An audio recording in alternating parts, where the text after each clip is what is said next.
Fala galera da internet, tudo bem? Resolvemos uma questãozinha aqui da UERJ, a questão de número 7, segunda fase 2015. Meu nome é Felipe Recchia, tá? Nós vamos resolver aqui. Um tubo cilíndrico cuja base tem centro F e raio R rola sem deslizar sobre um obstáculo com a forma de um... Então vamos destacar aqui, ó. Prisma triangular regular.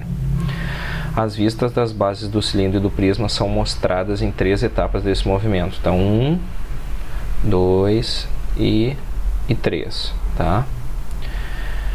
As medidas do diâmetro do círculo de centro F e da altura do triângulo ABC são respectivamente iguais a 2 raiz de 3 decímetros. Durante todo o percurso, o círculo e o triângulo sempre se tangenciam. Vamos destacar isso aqui também, que isso aqui é importante, tá? Determine o comprimento total em decímetros do caminho descrito pelo centro F do círculo que representa a base do cilindro. Então, o que está acontecendo? Essa imagem ela está mostrando as duas figuras deitadas, vamos dizer assim, né, de frente. Então, essa aqui é a base do cilindro, né, que vai ser um círculo, e esse triângulo aqui ele diz que é de um prisma triangular regular. Isso quer dizer o quê? Isso quer dizer que o triângulo ABC...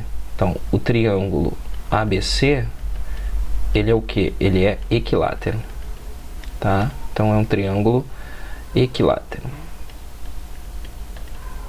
Equilátero, tá? Então, essa informação vai ser importante daqui a pouco. Então, vamos pensar aqui, ó, no movimento descrito pelo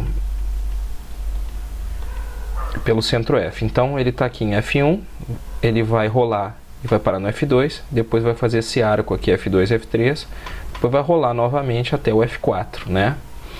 Então, beleza. Vamos pensar assim, ó.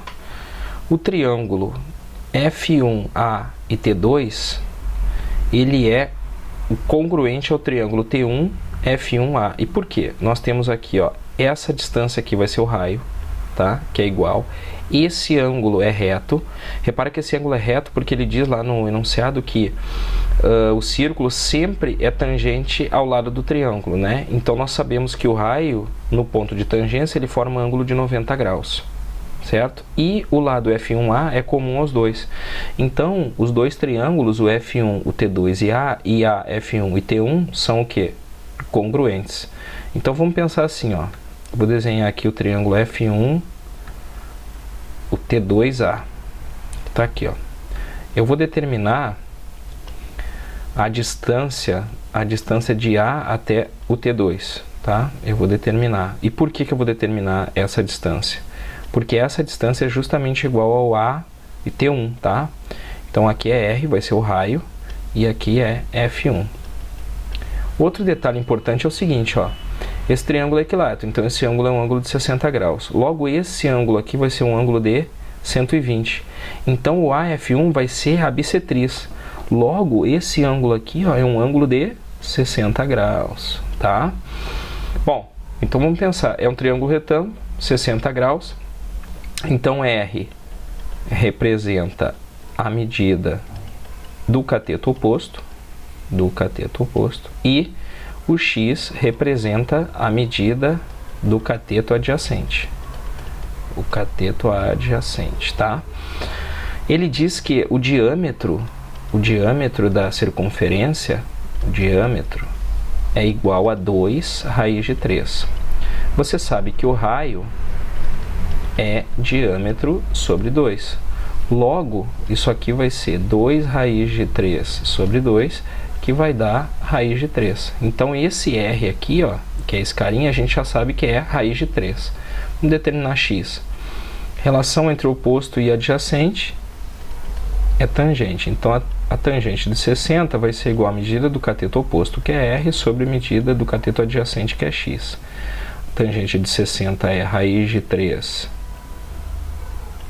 O R é raiz de 3 sobre X. A gente pode pegar e simplificar aqui, vai dar 1 e 1. Isso nos diz que essa medida x aqui é igual a 1. Só que essa medida representa o quê? O T2A, que é justamente igual ao AT1. Logo, a gente já sabe que a medida de A até o T1 é 1. Então, vamos deixar essa informação aqui guardadinho. Agora vamos pensar no triângulo ABC. Então, ó, o triângulo ABC ele está aqui. Ele diz que a altura do triângulo ABC mede 2 raiz de 3. Então eu vou determinar y, que é justamente a medida do lado AB. Então vamos lá. O y representa quem? Então o y representa a hipotenusa, tá? E o 2 raiz de 3, o cateto oposto. O cateto oposto, tá?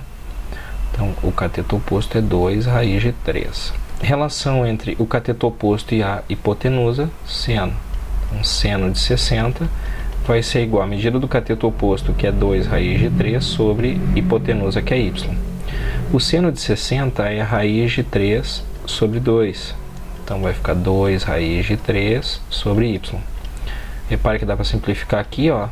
Isso nos diz que y é igual a 4. Só que y é justamente a medida do lado AB, ó, que é 4. Então vamos voltar lá na nossa figura. Então olha só. Então essa distância aqui é 4. Isso quer dizer que a distância de C até o T1, então C até o T1 vai ser o quê? Vai ser AC menos a distância de A até o T1. Só que AC a gente acabou de determinar que é 4, menos a distância de A até T1, que é 1. Então essa distância aqui, ó, é 3. Essa figura F1, C e T1 é um retângulo. Então, se a distância de C até T1 é 3, isso quer dizer que a distância de F1 a F2, ela também vai ser 3. O movimento vai ser o mesmo do outro lado, então a distância de F3 até o F4 também vai ser o 3. Agora falta determinar a medida do arco F2 e F3. Bom, vamos pensar. Esse ângulo aqui é um ângulo de 90 graus. Esse é um ângulo de 60 e esse é um ângulo de 90, tá? 90 mais 90 vai dar 180, 180 mais 60 vai dar 240. Então está faltando aqui, ó, 120 graus para fechar a volta toda de 360. Então, isso aqui, na verdade, F2 e F3 é um arco de circunferência, tá? É um arco. Então, a gente vai determinar agora a medida desse arco.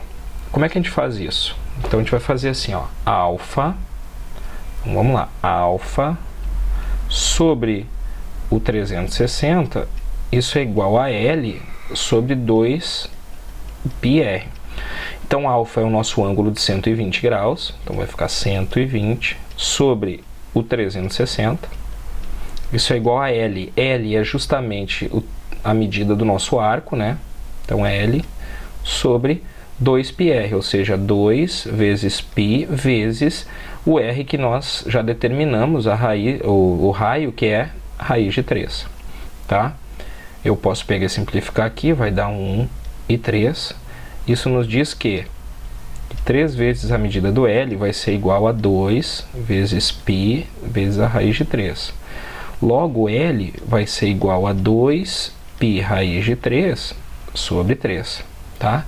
Então, agora a gente já tem, ó, a distância de F1 a F2, a distância de F2 a F3, né, que nós acabamos de determinar, e a distância de F3 até F4.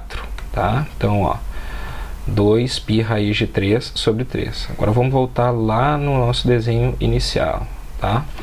Então, a distância F, vai ser igual a 3 mais 2π raiz de 3 sobre 3 mais o 3, tá? Então, isso aqui vai ficar, a distância de F vai ficar 6 mais 2π raiz de 3 sobre 3. Deixando aqui bonitinho, né? Vai dar 3, vai dar 18, mais 2π vezes a raiz de 3 decímetros, que é o que o problema pede, tá? Então aí está a resolução da questão de número 7. Uma questão que eu julgo difícil, mas resolvemos aí. Bom, espero ter ajudado aí, galera. Até o próximo vídeo. Valeu!